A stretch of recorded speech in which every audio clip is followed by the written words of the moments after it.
Filipenses 4:13, todo lo puedo en Cristo que me fortalece. Siempre Él es nuestro apoyo en cada una de las cosas que hacemos y siempre estamos protegidos por Él. Miren, amén. Hablaré del crecimiento de la economía del mundo, como el FMI que hizo su informe en este año, pero antes quiero ratificar sobre el libro de Presidentes Dominicanos en la Historia, que este viernes 28 estaremos en Santiago Rodríguez poniendo a circular en la feria de la Cámara de Comercio de Santiago Rodríguez. Y el viernes 18 de agosto... O sea, que a ti te invitaron a esa feria y al programa no. ¿Cómo claro, me invitaron a mí para lo del libro y yo con mucho gusto. Y el viernes 18 de agosto agradezco al Consulado Dominicano de Orlando, a nuestro hermano y amigo Limatos. Vamos a poner a circular el libro el viernes 18 de agosto a las 6 de la tarde en el auditorio de la empresa Adjuster Group. Con todo y calor. Gran amigos, así, con todo y el calorazo que tiene que estar haciendo allá en la mucho calor, sí. Un calor húmedo. El auditorio de la empresa Adjuster Group está ubicado en el 30 Broadway Avenue en Kissimmee. Una actividad auspiciada. Donde fuimos, hicimos un programa en ahí lo hicimos, exacto. Nuestro amigo Julio está en Adjuster Group, que es una de las empresas que tiene más fortaleza de los dominicanos. Saludo para él. Saludo especial. Ya luego, tú eres un gran emprendedor. Que me regaló estoy, hermano, tratando de llevar cada vez más. Hay planes también para llevar el libro tanto a España como a Francia y a Bélgica. En lo que Bélgica también, pero en Bélgica hazlo por Bruselas, video. Con la embajada. Ay, no, hay que ir. Pero Bélgica lo que tiene que haber como 8 dominicanos. No, tú no viste, el presidente estuvo allá en Bruselas, hizo un encuentro con la comunidad dominicana. ¿Tú no viste cuánta gente fue?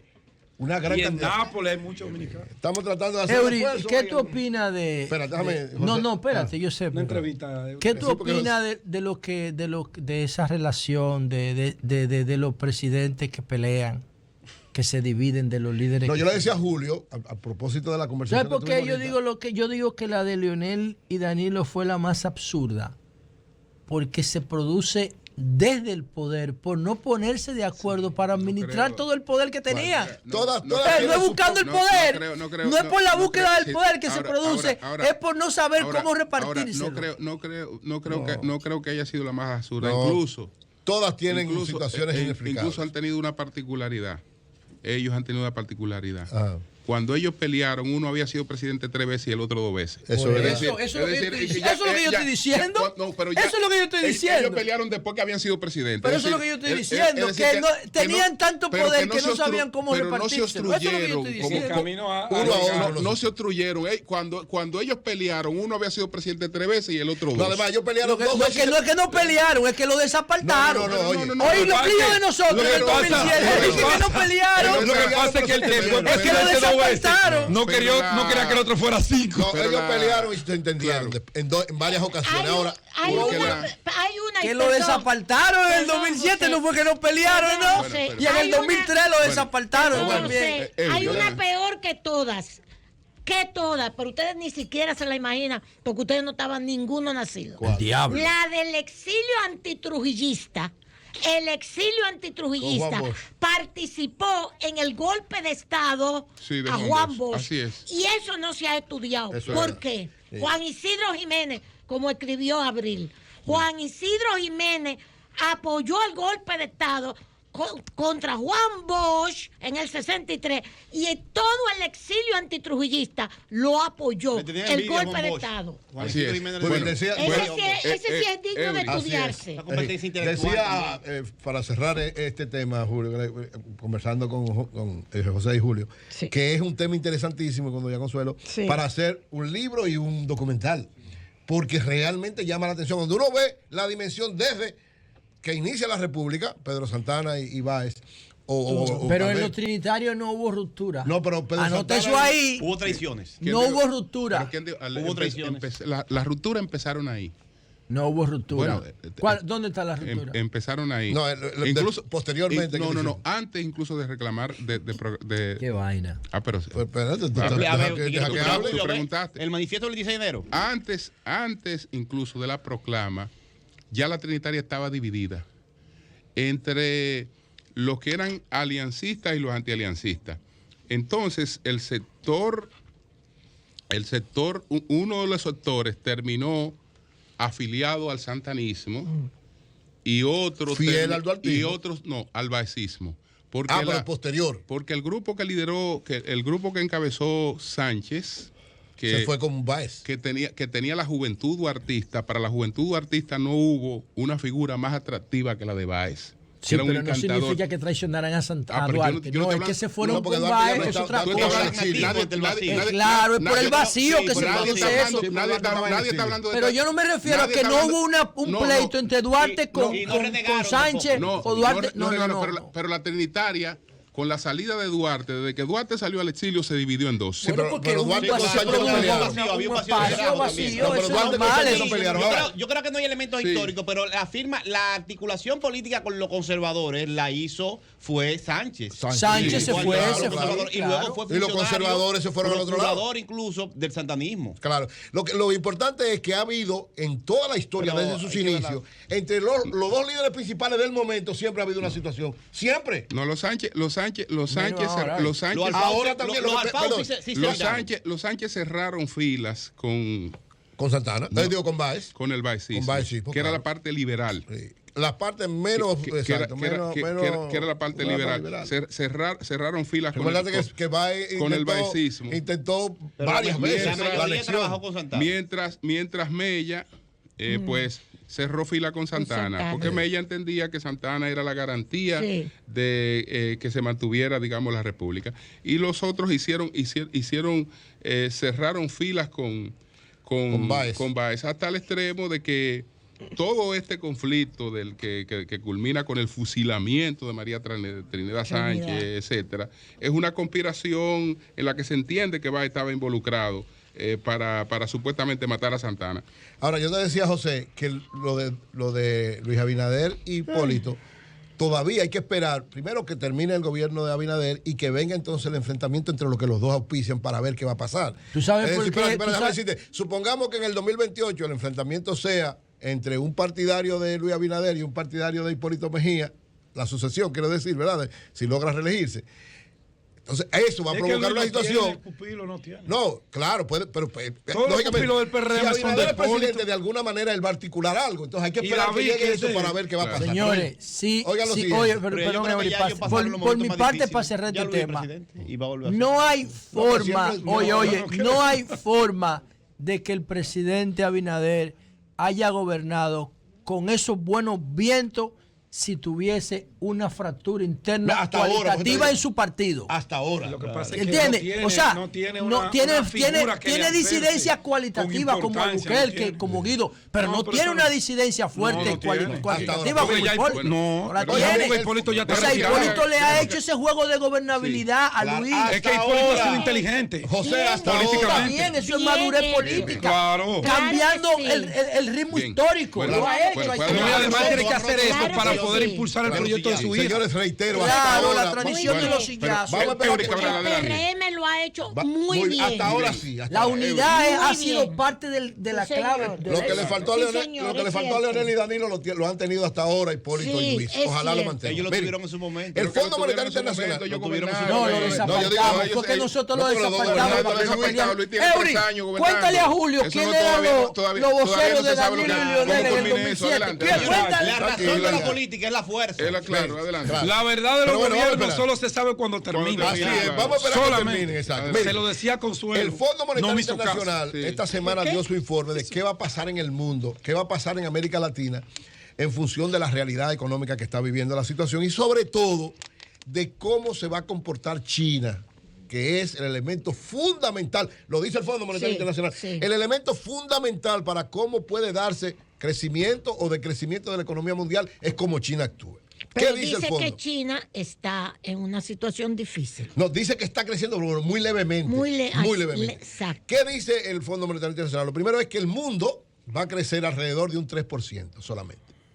Las pretensiones, ¿verdad? La situación sobre todo de la inflación, que sigue siendo el elemento fundamental, y todavía el conflicto Ucrania-Rusia son elementos que se mantienen como una especie de ancla para que no haya un desarrollo amplio de la economía, dice el Fondo Monetario Internacional. Y aunque sube 1 o 2 puntos porcentuales, dice que el crecimiento es muy débil todavía de la economía mundial.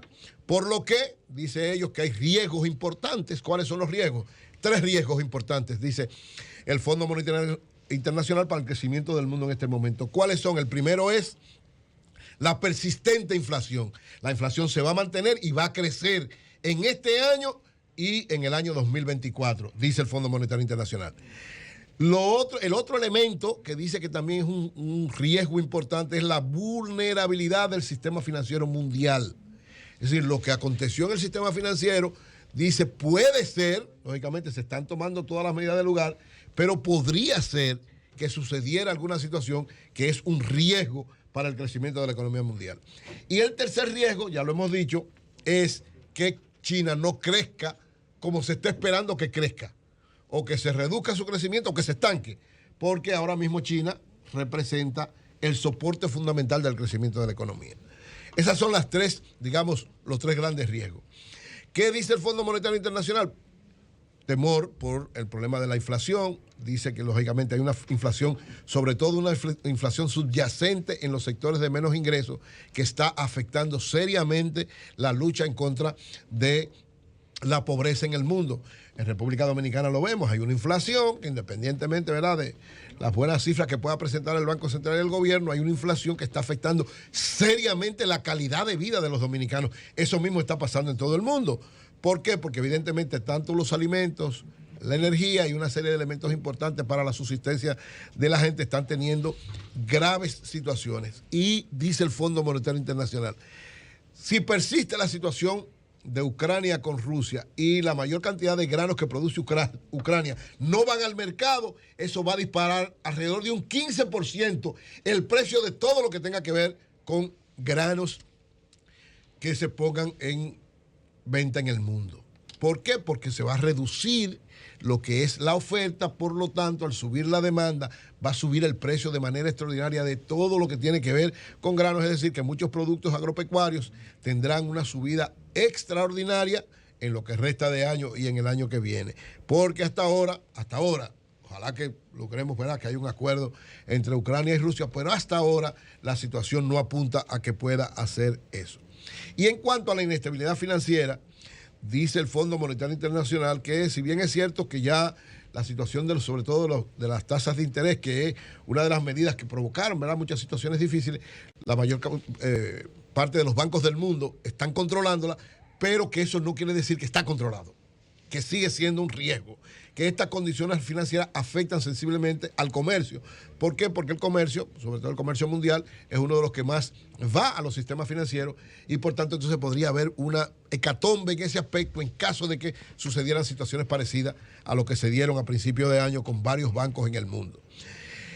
Lo de China le da un aspecto especial. ¿Por qué? Porque aunque China ha tenido y se prevé un leve repunte, según calcula el fondo, China debería crecer en este año un 5.2%, nada más creció un 3%, y para el 2024 alrededor de un 4.5%. Dicen que lógicamente eso puede darse, pero lo que ocurre en China depende de muchas situaciones y afecta a todo el mundo para su crecimiento. Sobre todo están preocupados porque el sistema inmobiliario, el mercado inmobiliario chino prácticamente se cayó en un momento. Está tratando de recuperarse, pero dice que se está comportando, oigan la expresión, el fondo ve que el mercado inmobiliario chino se está comportando peor de lo esperado, sí, porque ha bajado la confianza y las expectativas de los consumidores.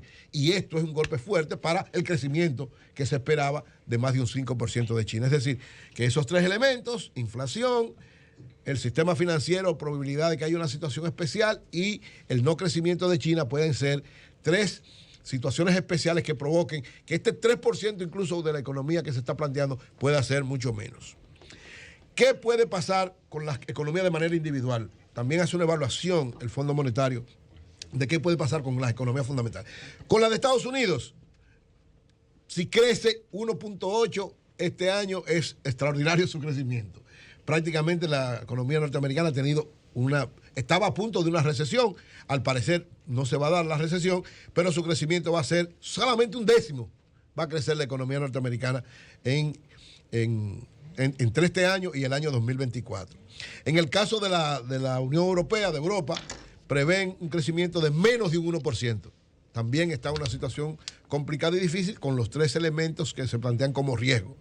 En el caso tanto de Francia, de España como de Italia, la situación, son parte de la Unión Europea, tampoco se ve ninguno va a tener un crecimiento significativo, casi ninguno va a alcanzar más de un dígito de crecimiento en este año. En el caso de América Latina, hay dos economías que de alguna manera, dicen, han salvado el crecimiento de América Latina. Dos economías, Brasil y México. No mencionan a la República Dominicana, lógicamente la República Dominicana es una de las que más crece, pero Brasil y México son demasiado grandes e influyen demasiado en el continente. Sí, es América Latina, pero si te dijera el Caribe, entonces claro, no evalúan el Caribe, ya el Caribe lo veremos luego, pero en el caso de América Latina y global, con México y Brasil? Dicen primero que claro, las perspectivas del crecimiento es solamente de un 1.9%, es decir, va a crecer muy poco América Latina, lógicamente es un 3 décimas, un poquito más que la que se estaba previendo. Para el 2024 se prevé que sea un 2.2, o sea que suba esas 3 décimas que se prevén, pero todo depende lógicamente del comportamiento de México y Brasil, que hasta ahora han estado dando un buen desenvolvimiento. En el caso de Brasil dicen que la agricultura creció un 1.2% y le dio un empuje. Y probablemente ese mismo sea el crecimiento que tenga Brasil. Y en el caso de México, un 2.6 se prevé que sea este año. Y para el 2024 un 1.5. Es decir, que independientemente de que se están comportando bien, todavía su nivel de crecimiento no alcanza ni siquiera las perspectivas del crecimiento mundial. Es decir, que para el Fondo Monetario Internacional todavía la incertidumbre se mantiene, los riesgos se mantienen y todo esto, lógicamente, afecta a todas las economías. En el caso de República Dominicana, aunque el Banco Central está diciendo que vamos a crecer alrededor de un 4%. Yo todavía reitero que por cómo se ha comportado la economía, todo depende, ¿verdad?, en este segundo semestre. Si en este segundo semestre se logra un repunte bastante alto, yo no sé de qué manera pueden afectar las elecciones esto, pero evidentemente que si no hay un repunte importante en el segundo semestre de la economía dominicana, esto que está pasando en el mundo también estaría pasando aquí. No creo que la expectativa de crecimiento de un 4%, lo he estado diciendo, se logre en República Dominicana, sino que estaremos alrededor del crecimiento promedio mundial entre 2 y 3%, salvo que acontezca una situación especial. La República Dominicana, lógicamente, en medio de este drama tan difícil, está tratando de manejarse lo mejor posible, pero persiste la inflación, persisten varios sectores que están en situaciones muy complicadas, se han incrementado los niveles de pobreza y aunque el gobierno ha hecho un esfuerzo, hay un deterioro de la calidad de vida de la mayoría de la población, fruto de todo este elemento. ¿Es un discurso opositor? No es un discurso realista. El discurso del Fondo Monetario. Yo estoy hablando como si fuera el Fondo Monetario Internacional. No creo. Como si ¿cómo estoy hablando? Con tu saquito, por lo menos. Opositor. Para que te parezca más. No es opositor. No, porque tenemos... Ser realista es ser opositor. Yo creo que... O sea, yo digo, eso si le damos un 3%, tenemos el crecimiento de la economía mundial. Sí, mira Jonathan riéndose. No, porque si es por Jonathan, estamos en lo mejor. No, eso se llama... ¿Usted es un discurso gobernista? Jamás. El tuyo se llama realismo. Realismo mágico. Lo que hay un elemento, Eury, que yo le estaba señalando, voy a aprovechar. Hay un elemento que el análisis de oposición no está incluyendo y es básico. Claro. La valoración, por ejemplo, del presidente Abinader no es solamente por la valoración de su gestión y su gobierno, sino es una expresión de la valoración de la oposición. Claro. Es decir, Abinader marca su punto no solo por sí mismo, hay que tomar en cuenta que la oposición tiene números también por responsabilidad del comportamiento de la misma oposición. Pues yo no estoy hablando de Abinader, yo estoy hablando de la economía. Tú sabes que lo claro, yo no estoy hablando de Abinader, yo estoy hablando de la economía ahora. Si tú tienes una posición dividida, fragmentada, ahora, ¿tú crees que te diga en los tribunales es más difícil? No, yo te voy a decir una cosa. Políticamente todo el mundo sabe cuál es mi posición. Claro. O sea, porque yo estoy claro, siempre he estado claro. Yo digo, la oposición debería ser un gran... Tú estás haciendo un análisis económico que yo estoy haciendo un análisis económico partiendo del fondo. No, yo estoy partiendo del Fondo Monetario. Y a partir del fondo hago la proyección hacia la República Dominicana. Ahora, políticamente yo siempre he dicho, estoy de acuerdo con un gran frente opositor. O sea, sí, y creo, tiene más posibilidades la oposición unificada para enfrentar al gobierno. Ahora, han entendido que lo correcto es ir separado. Ojalá pudieran darse en algunos sitios acuerdos, porque hay que dar un mensaje de unidad por sí, que yo creo que con 3 frentes opositores nadie gana en primera vuelta, y en la segunda vuelta tiene que haber unidad, pero desde el principio, o sea, tiene que haber una actitud unitaria ahora. Por eso me gustó la posición de José Rafael Vargas ahorita. Es decir, hay que hacer todo el esfuerzo, sacrificando lo que haya que sacrificar para que haya un mensaje de unidad en la oposición. Porque con esta realidad económica y una oposición unificada, es muy difícil que el pueblo dominicano vote por una reelección. Cambio fuera. Terminaste en eso.